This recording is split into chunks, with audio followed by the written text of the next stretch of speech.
ఉమ్మడి నెల్లూరు జిల్లా గూడూరు మండలం మంగళపూర్ గ్రామానికి చెందిన వైకాపా సానుభూతిపరుడు సతీష్ యాదవ్ ను పోలీసులు కేసు నిమిత్తం స్టేషన్ కు తీసుకెళ్లి కొట్టి గాయపరిచారు.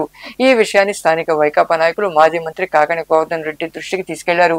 దీంతో కాకాని గోవర్ధన్ రెడ్డి, ఎమ్మెల్సీ మేరీ మురళీధర్ ఆదివారం గ్రామానికి చేరుకున్నారు. వారికి స్థానిక నాయకులు ఎద్దల నరేందర్ రెడ్డి తదితరులు ఘన స్వాగతం పలికారు. ముందుగా వైఎస్ రాజశేఖర రెడ్డి విగ్రహానికి వారు పూలమాలలు వేసి నివాళులర్పించారు. అనంతరం సతీష్ యాదవ్ నివాసానికి వెళ్లి యువకుడిని పరామర్శించి సంఘటన వివరాలు అడిగి తెలుసుకున్నారు. అనంతరం మాజీ మంత్రి కాకాని గోవర్ధన్ రెడ్డి మాట్లాడుతూ మంగళపూర్ గ్రామానికి చెందిన సతీష్ యాదవ్ ఫ్లెక్సీ చించివేశాడని అనుమానంతో ఆయన పోలీసులు తీసుకెళ్లి తీవ్రంగా కొట్టి గాయపరిచారని, ఎలాంటి కేసు నమోదు చేయలేదన్నారు. కూటమి ప్రభుత్వం వచ్చిన తర్వాత వైకాపా కార్యకర్తలు సానుభూతి పనులపై అక్రమ కేసులు పెట్టి భయభ్రాంతులకు గురి చేస్తున్నారని విమర్శించారు. అయితే అలాంటి వాటికి భయపడేది లేదని తెలిపారు. వైకాపా కార్యకర్తలను ఇబ్బంది పెట్టిన అధికారులను తప్ప గుర్తుంచుకుంటామని, అధికారం ఎవరికీ శాశ్వతం కాదన్న విషయాన్ని గుర్తుపెట్టుకోవాలన్నారు. ముఖ్యమంత్రి, ఉప ముఖ్యమంత్రికి ధైర్యం ఉంటే ఇప్పుడు ఎన్నికలు జరిపించాలని, ప్రజల తీర్పు ఎలా ఉంటుందో తెలుస్తుందని ఆయన సవాల్ విసిరారు.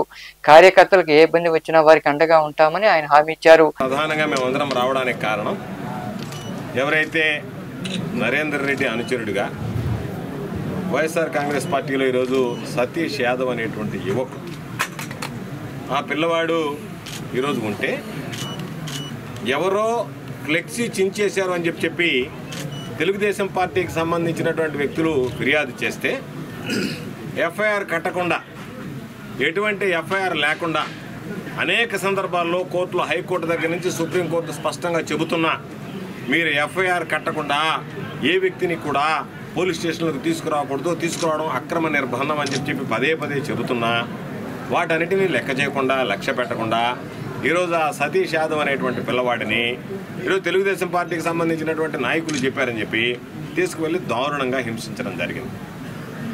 సారి ఆ కుటుంబాన్ని చూస్తే పాపం ఎంత బాధాకరమైనటువంటి విషయం అంటే, ఆ భార్య, సతీష్ భార్య పాపం 9 నెలల నిండు గర్భవతి.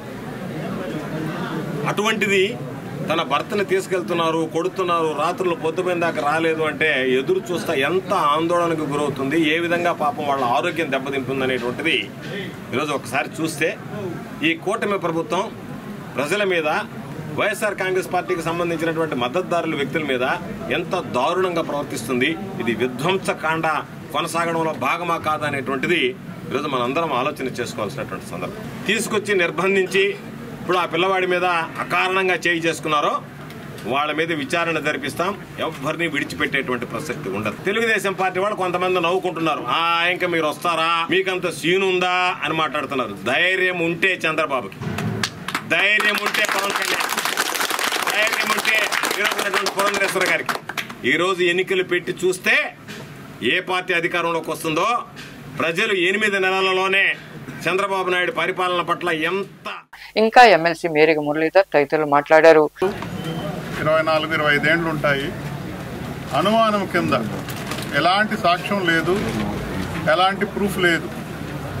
అనుమానం కింద కేవలం అతను ఇక్కడ బాధ్యత వహిస్తున్నటువంటి నరేందర్ రెడ్డి గారి మనుషులతో, ఆయనతో సానుకూలంగా ఉంటారనే ఒక కక్ష పూరితమైనటువంటి ఆలోచనతో అతను తీసుకెళ్ళి పైశాచికంగా రౌండ్కి 40 లెక్కన, కింద కాళ్ళకి 20 దెబ్బలు, చేతికి 20 దెబ్బలు, రౌండ్ అంటూ అనేక రౌండ్లు ఆ పిల్లవాడిని దారుణంగా చితకబాదడం జరిగింది.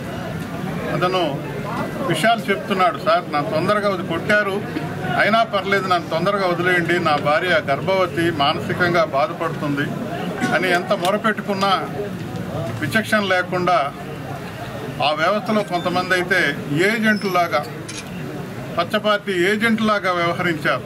దారుణమైన విషయం ఏంటంటే,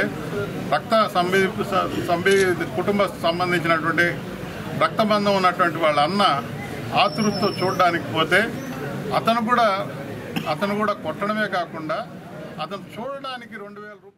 ఈ కార్యక్రమంలో నాయకులు నరేందర్ రెడ్డి, ఎంపీపీ గురవయ్య, వాయగొండ నాగరాజ్, సునీల్ రెడ్డి, రాధారెడ్డి, మసూదన్ రెడ్డి, సంపత్ రెడ్డి తదితరులు పాల్గొన్నారు.